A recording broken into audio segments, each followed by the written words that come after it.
यदि आप गर्भ संस्कार आरंभ करने जा ही रही हैं, तो इन 5 बातों का खास ध्यान रखिएगा।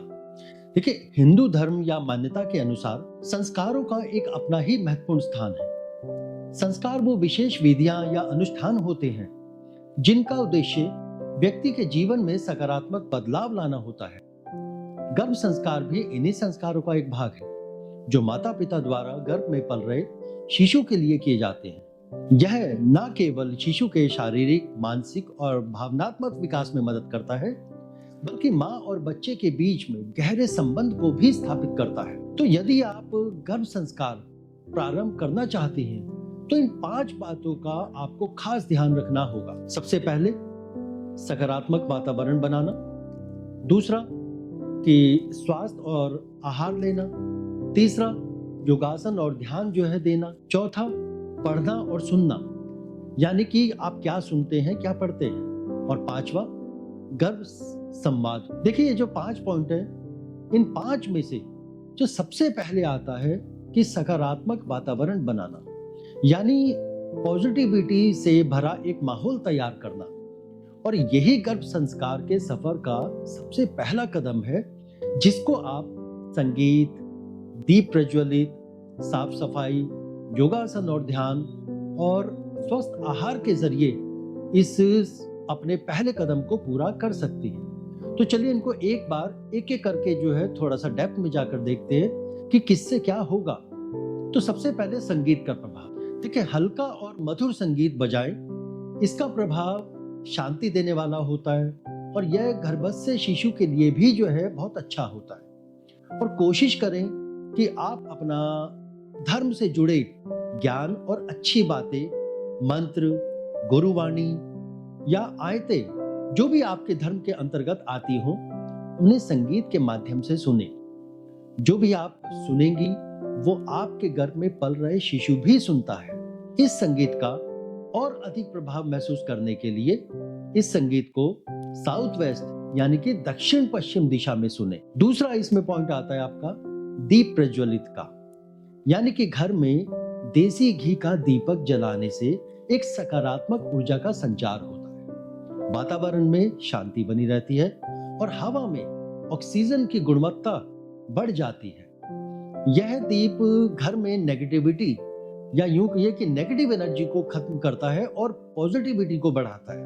और साथ ही देसी घी के दिए से वायु का शुद्धिकरण घर में रहने वाले सभी सदस्यों के मन और मस्तिष्क पर बहुत ही सकारात्मक प्रभाव डालता है। वास्तु के अनुसार यही दीपक यदि आप साउथ ईस्ट डायरेक्शन में जलाती हैं, तो ये साउथ ईस्ट की एनर्जी को और अधिक पॉजिटिव और स्ट्रॉन्ग बनाएगा, जिसके प्रभाव से आपको 2 तरह से स्ट्रेंथ मिलेगी, एक महिला होने के नाते और दूसरा एक माँ होने के नाते, जो समय पड़ने पर सबसे ज्यादा मजबूत होकर हर मुसीबत के सामने खड़ी हो जाती है। तीसरा हमारा इसमें पॉइंट आता है साफ सफाई। घर को साफ और सही तरह से अरेंज करके रखें। अव्यवस्था यानी जब चीजें सही तरह से अरेंज नहीं होती, सब कुछ अस्त व्यस्त होता है यानी बिखरा हुआ, तो ये मानसिक तनाव का कारण बन सकता है और इससे पॉजिटिव एनर्जी का फ्लो रुकता है। उस एनर्जी का फ्लो बनाने के लिए आप घर में समुद्री नमक से पोछा लगाएं। ये आपके घर से नेगेटिव एनर्जी को खत्म करने में मदद करता है और माँ और शिशु को पॉजिटिव वाइब्स भी जो है देता है। नेक्स्ट इसमें आ जाता है आपका योगासन और ध्यान। देखिए, गर्भावस्था के दौरान योगासन और ध्यान का बहुत ही विशेष महत्व बताया गया है, क्योंकि ऐसी अवस्था में यदि आप सरल से योगासन और कुछ देर का ध्यान करते हैं, तो वो मानसिक शांति और शारीरिक ऊर्जा देता है। इससे माँ को भी आराम मिलता है और शिशु के लिए एक शांत वातावरण भी तैयार होता है। यदि आप रोजाना कुछ मिनट के लिए मेडिटेशन करती हैं या ध्यान लगाती हैं, तो ये मानसिक तनाव को कम करता है और साथ ही एक शांति का अनुभव भी जो है आपको देगा। आप हल्के योगासन जैसे कि मजरी आसन, जिसे अगर हम अंग्रेजी में बात करें तो कैट काउ पोज के नाम से भी इसको जो है जाना जाता है, और तितली आसन जिसे बटरफ्लाई आसन भी जो है बोलते हैं। ये दोनों के दोनों आसन जो है सरल आसन है, लेकिन ये शरीर में ऊर्जा को जो है बनाने का काम करती हैं और साथ ही एक शिशु के विकास में भी जो है मदद करती है। ये आसन शरीर को आराम देते हैं और शारीरिक और मानसिक मजबूती भी प्रदान करता है। अगला इसमें आता है हमारा स्वस्थ आहार लेना। देखिए, स्वस्थ आहार शिशु और माँ दोनों के स्वास्थ्य के लिए बेहद जरूरी है। संतुलित आहार से शिशु का शारीरिक और मानसिक विकास बेहतर होता है। फल और सब्जियां, ताजे फल और हरी भरी सब्जियां बच्चों के मस्तिष्क और शरीर के विकास के लिए फायदेमंद होती है। इस अवस्था में मुख्य रूप से घर का बना जैसे कि वेजिटेबल सूप लेना चाहिए, जिसमें किसी भी प्रकार के तीखे मसाले ना हो, और नमक भी सेंधा नमक का प्रयोग इसमें करना चाहिए। अगर हम बात करें साबुत अनाज और प्रोटीन की, तो साबुत अनाज और हल्के प्रोटीन जैसे दाल, दही, और अगर आप नॉन वेजिटेरियन हैं तो अंडे भी अपनी डाइट में शामिल कर सकती हैं। इन सब का सेवन करें। यह शिशु के विकास को जो है बढ़ाने में मदद करता है। आपने अपने आप को हाइड्रेट रखने के लिए जो है पानी का उपयुक्त जो है प्रयोग जो है वो करना है।